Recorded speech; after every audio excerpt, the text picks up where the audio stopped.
That real shit is what you been fiending about, what you been praying for, what you been screaming about. Ironic, you been sleeping on the one that you been dreaming about.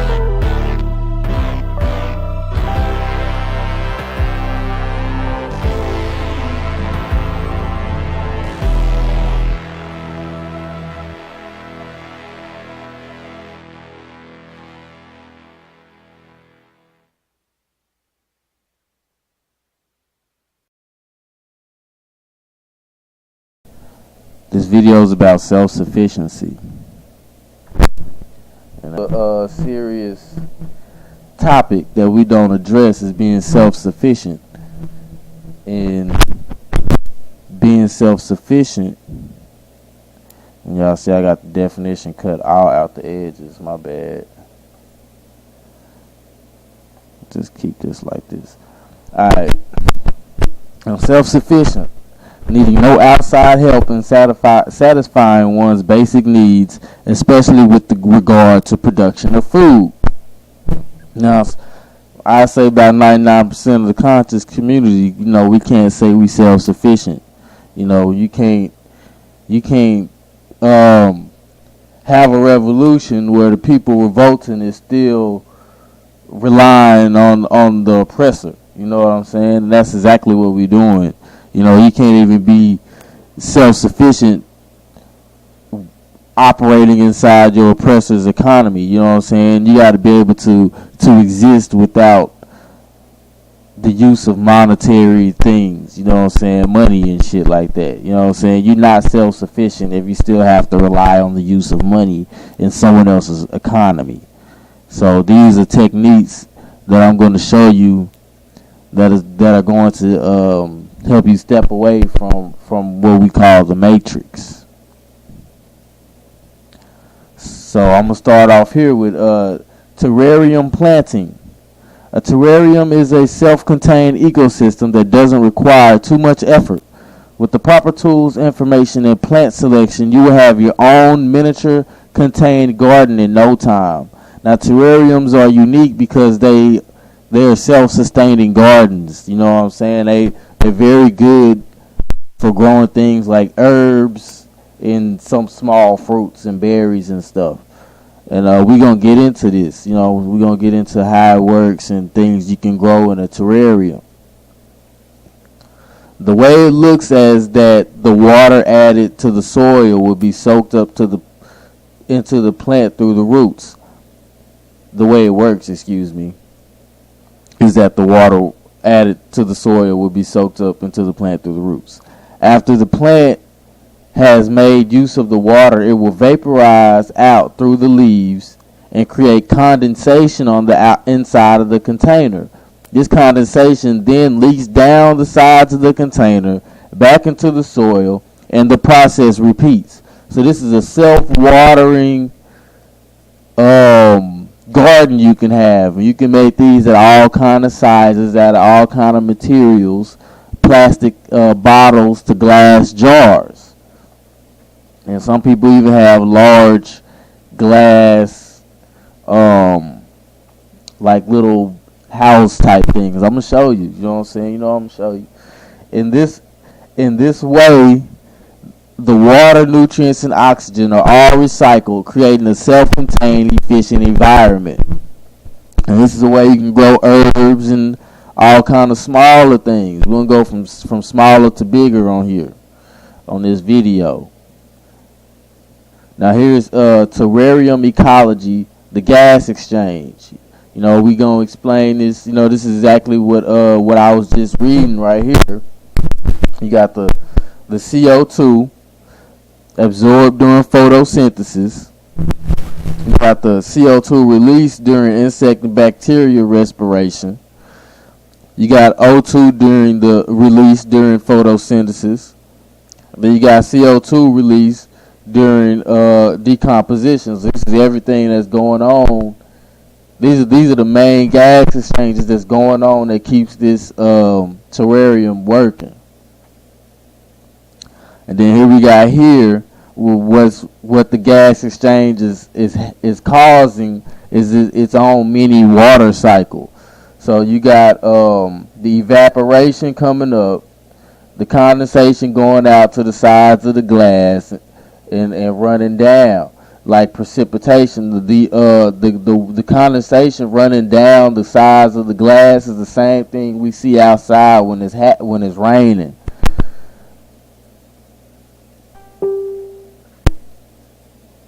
Y'all gonna hear my Facebook in the background probably. I'm not tripping. I'm not finna stop and close the internet. I don't feel like it.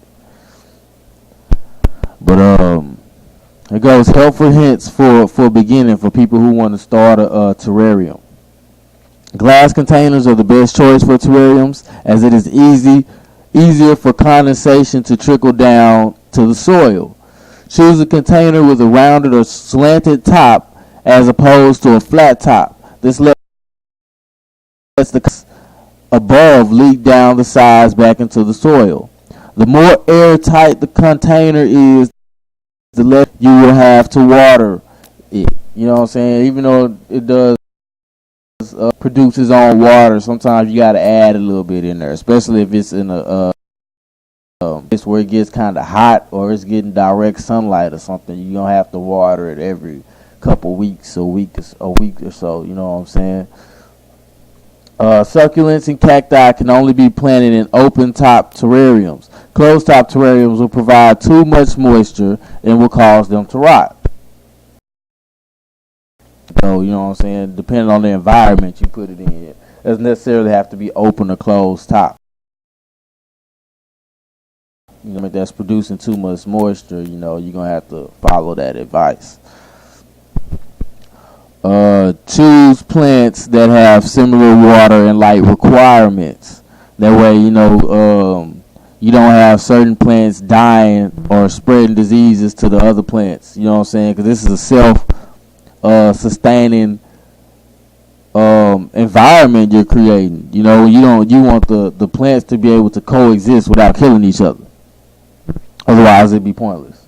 If you are planting your terrarium with only epiphytes, air plants, you will not need to use all of the required layers such as pebbles and soil. Because the pebbles and soil is to allow is the pebbles and sticks and shit you put at the bottom is to allow air into the soil and shit. That's part of the reason why. Do not fill container with too many plants, or they will quickly outgrow the container and require removal or replacement. That's why it's cool. You can get a big ass container and do it. You know what I'm saying? They start outgrowing a smaller one. Just go get you something bigger and move your little ecosystem to something larger. You know what I'm saying? Be prepared to trim plants immediately after planting and periodically as they grow. When trimming plants, cut right above the node, or if there isn't a node, then cut right at the base of the leaf. Now the node are those little elbow notches you see growing on plants. It'll be like a little circle, a little knot. And you cut right above the node, because that's where it's gonna start back growing from that node. And if not, you cut right at the base of the leaf. That way you don't damage the stem. Do not water terrarium by pouring water inside, as you may easily overwater or make a mess of the insides of the container or the plants inside the flood.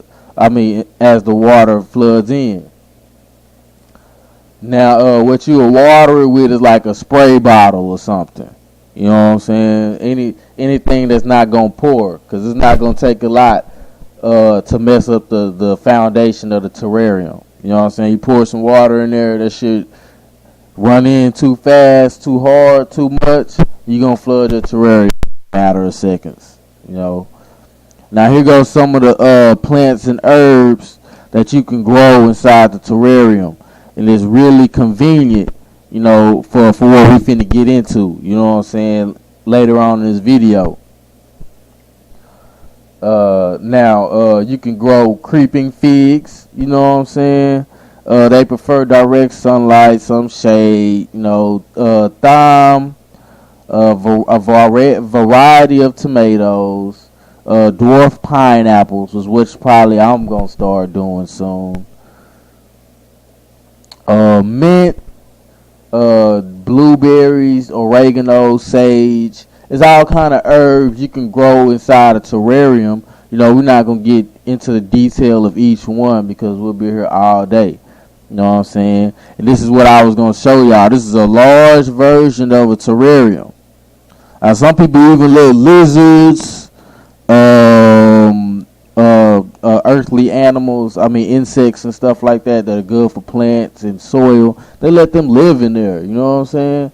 If you're the type of person that got snakes, reptiles, turtles, anything like that, you know what I'm saying? And then you see here at the top, they got this open. Sometimes, you know what I'm saying, when it's building up too much condensation on the inside, people either take the lid off or leave one of these windows open to let it out. You know what I'm saying? That way you don't suffocate, drown, none of that shit. You know what I'm saying? Now I'm going to discuss with y'all aquaponics.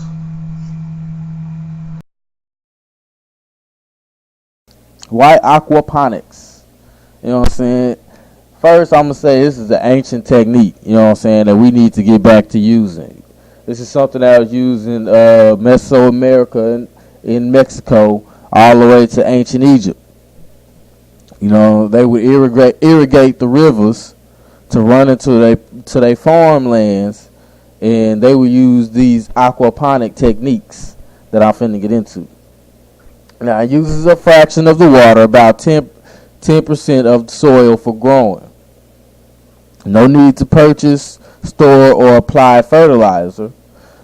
No soil-borne diseases, no tilling, and no weeds. This is why aquaponics, is a very good self-sustaining technique to use. You can grow two food products together, protein and produce. Now they're saying protein and produce, you know, but I want to make it clear that you can get your protein from your produce also, as most of us already know. But they saying you growing two food products together because aquaponics uses fish to grow to basically grow your garden. And I'm gonna show you how. You know, I got some of these out of order. I should have put some of this shit in the front, but it's all good. We're gonna get all the information anyways. Okay, high fish stocking density and high crop yield. So not only does it help your fish grow and multiply, it's gonna help your crops multiply a lot faster. No waste, hydroponic waste solution, aquaculture waste, fish solids, aquaponics, all waste is used. Now everything in this environment that you're using is just like the terrarium. It's self-efficient. You know what I'm saying? You hardly gotta clean it. The fish is gonna take care of the water. The water gonna take care of the plants. You know what I'm saying? All you gotta do is feed your fish healthy food. You know, you got food security. You grow your own food. You can do this indoors and all year round. So this is perfect for people who are pescatarian, that only eat fruits, vegetables, and fish. It's perfect for them people. It works in drought or in places with poor soil quality. Alright, now here's a simple demonstration of how aquaponic works. This is a recirculating system where you get them non-GMO food. That's important. You know what I'm saying? They poop it out, whatever, ammonia. Bacteria turns it into nitrate. That nitrogen goes into the plants through the water. You know what I'm saying? This is a cycle that's going to be repetitive. You feed them, it happens again. All you got to do is take care of your fish and take care of the land. Now here goes some of the fish people use. You know what I'm saying? A lot of these you see on restaurant menus. You know, I'm telling you, this technique is perfect for pescatarians. When you get this running like you wanted to, especially at, you know, you running 2-3 gardens at a time, you ain't spending no money on food when these are going at all. If you for real pescatarian, you know, it's all kind of, even if you like sweets, it's all kind of sweets you can make out of herbs, vegetables, and fruits. You know what I'm saying? You got all kind of fish you can tilapia, yellow perch, trout, catfish, bass, bluegill, carp, koi, goldfish, and freshwater ponds. At least 80% of the fish that I just named you can eat. We go into aquarium fish. Now, aquarium fish is cool to do with this also because you can sell them as pets. Fish begin to multiply in forms. You got a whole source of income coming from your self-sustaining garden. Here goes tilapia. We don't too much. We're not too fond about tilapia in the conscious community, but you growing your own in a clean environment. What can you say? You ain't got nothing to say. You got, bass, bluegill, catfish. All of them can be used inside aquaponic form. You got koi, goldfish, carp. These can be they're great pond fish. You're not gonna eat these, unless you're kind of weird. But these are the fish that can be sold for pets. Or you might want to dig a pond in your backyard. You know what I'm saying? You never know what you want to use them for. Another one that's real easy to do, I found this one afterwards. You know what I'm saying? This one, they just drilled some holes inside, got them some rags, and put the rag straight into the bottom bucket without the coffee can or whatever you're going to use underneath. You see, they still use the pole technique. The pole is whatever you want to use. You can cut a water hose if you want to. Use that to refill the bottom bucket. Put the soil in the top bucket. Put whatever you're going to grow inside the soil. And it's going to feed itself. You ain't got to worry about it. You come tap the bottom bucket. See how much water in there. Refill it when necessary. It's simple. Now we're finna get into something called a keyhole garden. These are still used widely in Africa. So a keyhole garden is not necessarily 2 meters wide. Let me go and get this clear. This is one of the smallest summaries I can find was on Wikipedia. I don't use a lot of Wikipedia sources, but what I'm saying, you can't really rely on a garden. So it's a circular raised garden with a keyhole-shaped indentation on one side. The indentation allows gardeners to add uncooked vegetable scraps, gray water, and manure into a compositing basket that sits in the center of the bed. In this way, compositing materials can be added to the basket throughout the growing season to provide nutrients for the plants. The upper layer of soil is heeled up against the center of the basket, so the soil slopes gently down to the sides. Most keyhole gardens rise about 1 centimeter above the ground and have walls made of stone. The stone wall not only gives the garden its form, but helps trap moisture within the bed. Keyhole gardens originate in Lesotho, which they don't, and are well adapted to dry, arid lands and deserts. I done gave them some credit for not lying and already lied already. It didn't originate in Lesotho. In Africa, they are positioned close to the kitchen and are used to raise leafy greens such as lettuce, kale, and spinach, herbs, and root crops such as onions, garlic, carrots, and beets.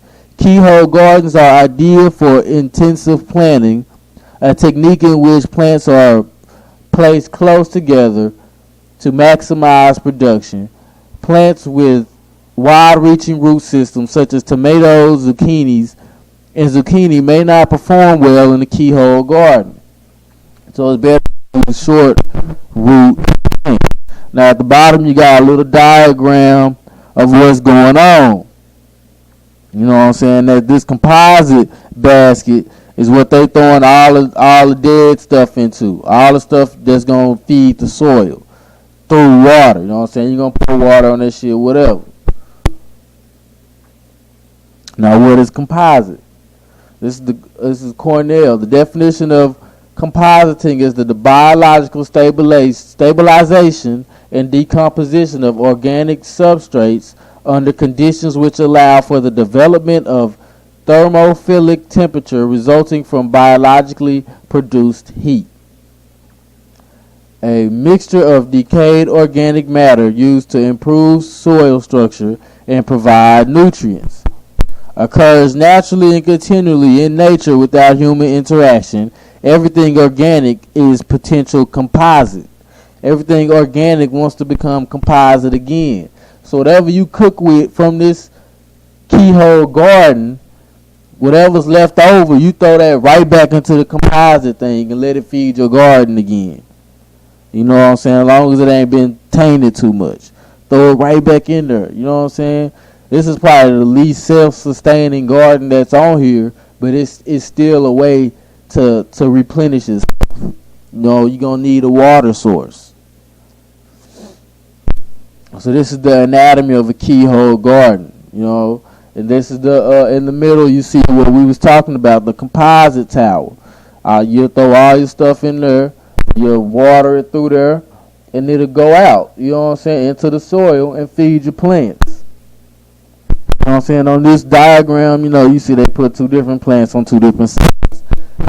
It'll be, you'll have about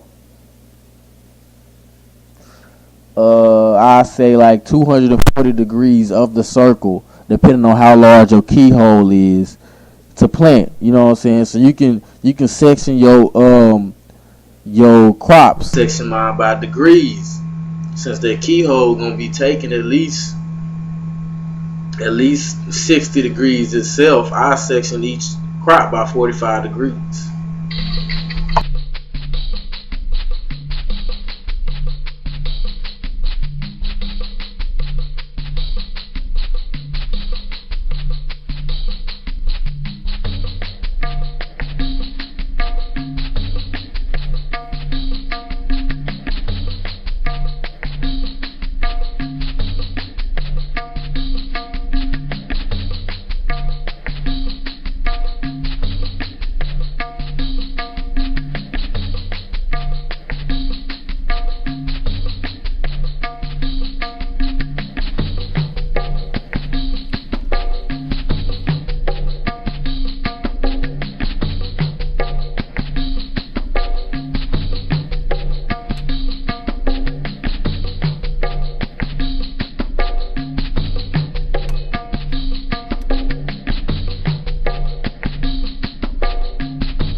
thank everybody for watching this, even though I had some obvious microphone issues.